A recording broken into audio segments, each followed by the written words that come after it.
Sometimes I go down the other end of town to talk to Ted. He lives in a big white house, but no one really knows what to make of him.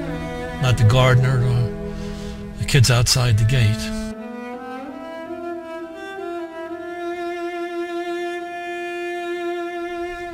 Ted told me that the White House is empty. He said, I like to live in the back in the little portal where I can keep all of my things.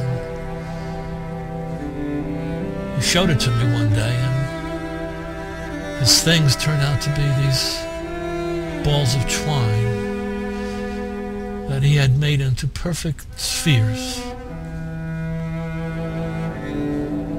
I don't know how long it took him, but he didn't do it overnight, that's for sure. He told me he liked to arrange them and look at them in the light that came in from the back garden that overlooked the desert.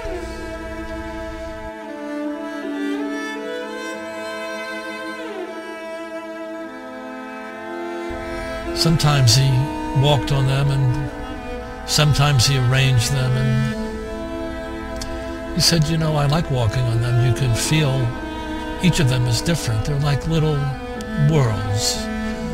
You know, they're like the worlds in your head, but these are here on my portal, and each of the threads feels different. They're all like a fingerprint or a signature, and when I walk on them, they kind of give a little bit and they press back, and you can tell what they're feeling, you know.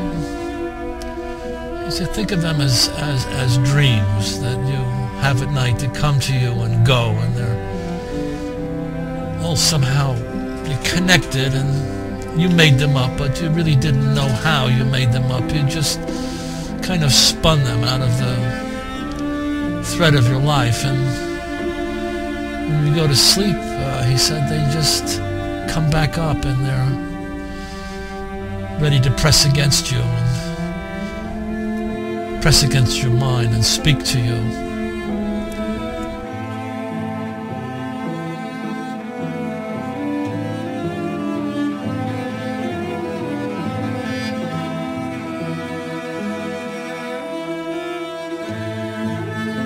After a while, he said, you can do anything you want to do. They're very friendly. He said, don't move a lot unless you move them, and then they just kind of press back, and you can kind of stretch out. You know, you can be like a kind of Jesus if you want to be, or you can pretend you're a giant in outer space and you're just lying back on the worlds that are whirling through the darkness. And he said to me, he said, I know you're looking at the threads. And I said, well, I am. They seem to be all connected. They're not separate, are they? And he said, no, they're not really separate. They all go from one to the other, and then to the other, and back to the other. And sometimes at night when I can't sleep, I kind of make some smaller and some bigger, and then it's more comfortable lying on them, if you know what I mean. They're correct. The worlds are all in order, and you can feel them right up your spine if you sit on them, you know. The balls were beautiful. The little worlds, they matched the rug. He carried it all on his back, he said. He came down by bus, and he put them in the luggage compartment, and when he reached the border,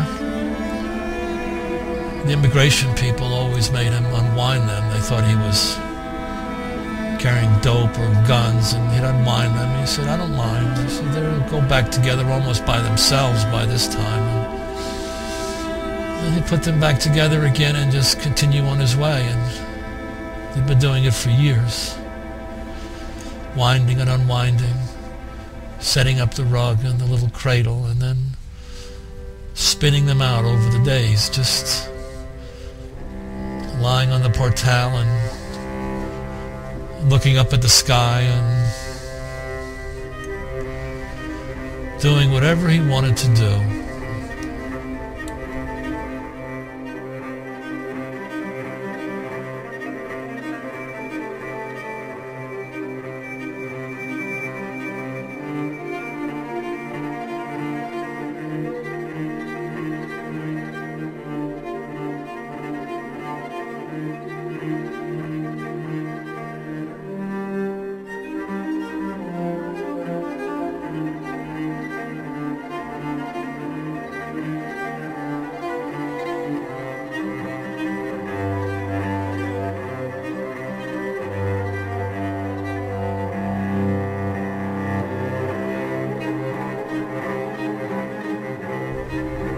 never rushed Ted when he was out here. He said, you know, all the kids at the gate and people in town, they think I'm nuts. He said, but, you know, I'm not nuts. I just do what I want to do.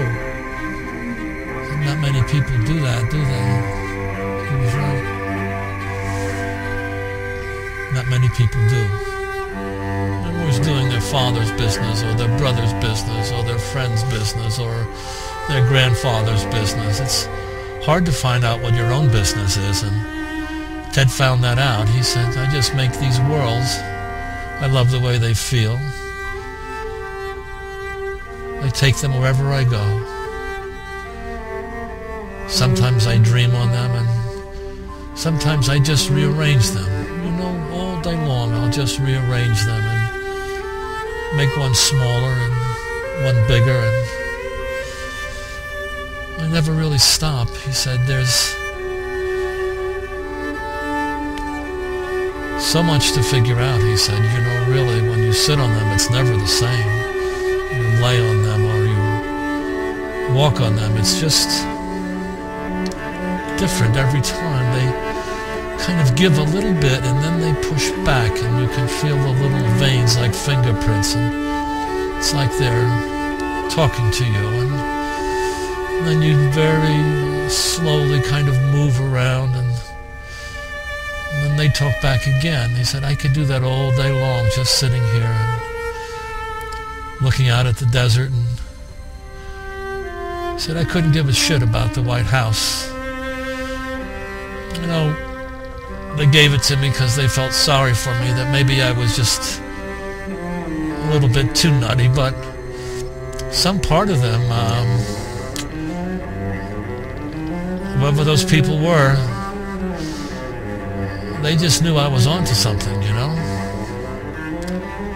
McGaffey was the guy. He just kind of liked me. He was from New York, and they take good care of the place. But to go inside, it's a waste of time. There's nothing there. It's just white walls and white floors and white ceilings, and no dreams inside that house. I think McGaffey had too much money. He thought it was a dream house, but he went back to New York and just left it here, and I take care of it. I go in once in a while just to make sure it's okay and the kids haven't broken in, and if they do, I kind of clean up. But most of the time I just stay out here, I sleep out here, and I eat out here.